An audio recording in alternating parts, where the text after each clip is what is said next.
into you while you were making the turn? Well, no, he wasn't backing up. Well, what was he doing? He was getting his prescription in the drugstore. So there was no one in the car.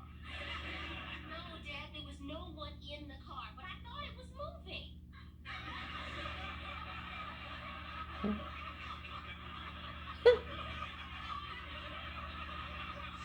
So what happened was you were negotiating a right turn and you hit a parked car. Isn't that what happened? Why didn't you just say that to me, dear? So doesn't anyone care if I'm all right or not? You know what we're going to do? When Rudy gets her driver's license, you and I are going to go down to the salvage dump. We're going to pick out the worst, bash, smash looking thing that still runs. And we're going to let her drive. That way, if anybody hits her, it'll be an improvement. I know how you feel, man. No, you don't. Hey, I can appreciate the pressures both of you are under. And if you ask me, I think y'all doing a bang-up job. Hell, shut up. Mom, you don't give us enough credit for understanding you. When have you understood us? And what have you understood? You who are beyond understanding yourself. I don't understand you. How could you possibly understand me? See what I mean? Let me ask you a question, man. Suppose your father and your daughter runs into the back of a car and does not tell you. Well, Dad, first of all, it's not like she drove around looking for an accident.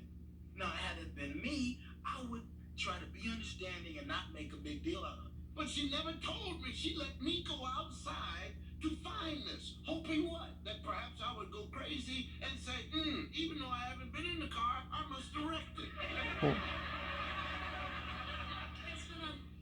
We're having a hypothetical reality debate on understanding parent. Let me ask you a question. Suppose your daughter came to you and said, I want to take ice skating lessons, please, and maybe I can go to the Olympics, please. All right. Would you sign the permission slip? Yeah, I'm excited. What's wrong with that? Oh, nothing wrong with it, except you become more involved in the child. You and the child and the mother, and we go out and we watch the little wobbly legs, and she skates and she falls, and we go, oh my goodness, I hope she makes it. And then, as we get caught up in the whole thing, one day she says, I don't want to skate anymore.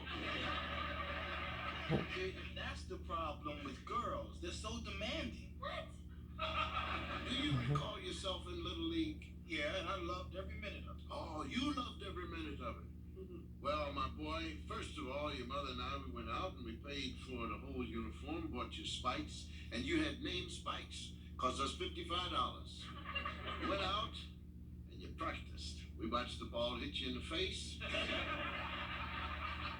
Watched the ball hit you in the back. A couple of times we watched you say, as the ball went past you, hey, what's the big deal?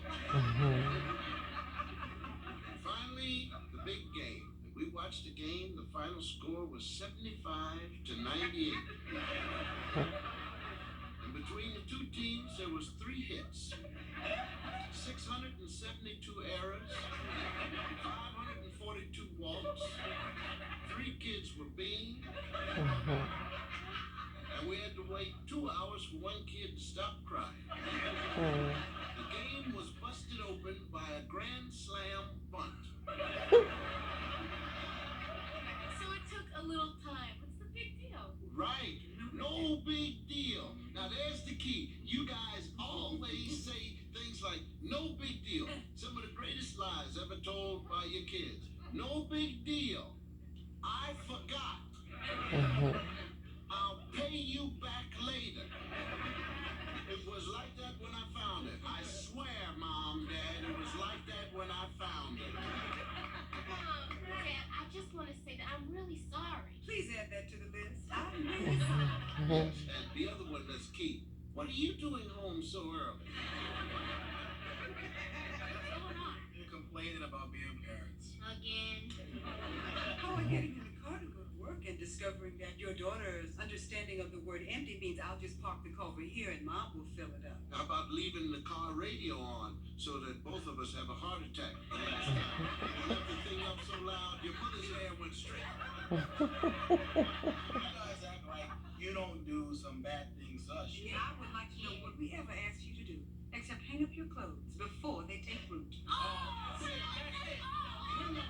paid to look after you all, and there's not a jack big enough to take care of you. Here we go now. Watch my back. Ben, you're 5 years old, and your parents have taught you that song Under the Boardwalk. And your parents think you sing that song so beautifully, they want you to sing it every time company comes over. Yes. Yes. Now, let me ask you this. How do you tell your parents that you hate singing in front of a group of old, smiling people? And that you hate that song Under the Boardwalk? You open your mouth and say it. No, I tried that, remember? I said, Dad, I don't like singing the song. He said, don't worry, son. Listen, my son sings and he dances too. Go ahead, son, go ahead, boy. Take it away. That's just because you don't know how cute you were when you I don't believe it. Yes, they used to make me sing Easter Parade. Don't sing Easter Parade. Dad, Huh? how about you have a date with a guy that you really, really like? Go ahead, tell him, Denise, tell him. He comes to pick you up, and your father insists on meeting him. So what does he do? He takes the guy into the kitchen. Have a little talk. Yeah, have a little talk with your 4-foot buck knife. Yes. You took Jeremy into that kitchen, took 2 apples, put them on top of each other, said that was us, took one of the apples, skinned it, and said that was him. I haven't heard from him since. And when you went out with him, he didn't put his hands on you, did he? Dad, I have got the ultimate one. What about all those stories that you tell us? Oh, yes, Goodness. Dad, all those stories we've come to find out are not true. Who said from who? Grandma! You gonna believe a man that age? Dad, how come every single time one of us ever came to you for money, you start talking about this story? You know, when I was 7 years old, Yeah.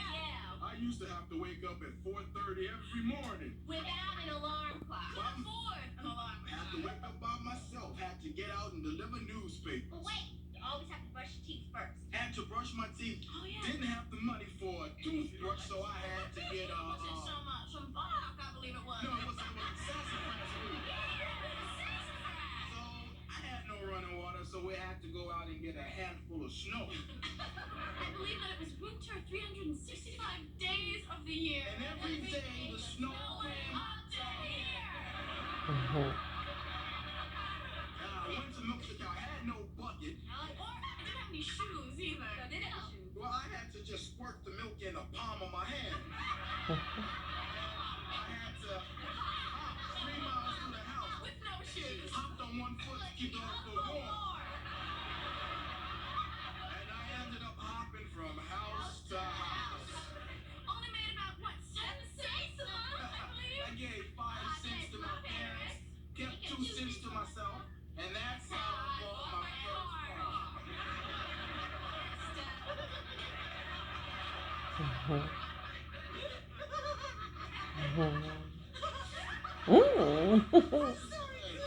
But you do tell those stories.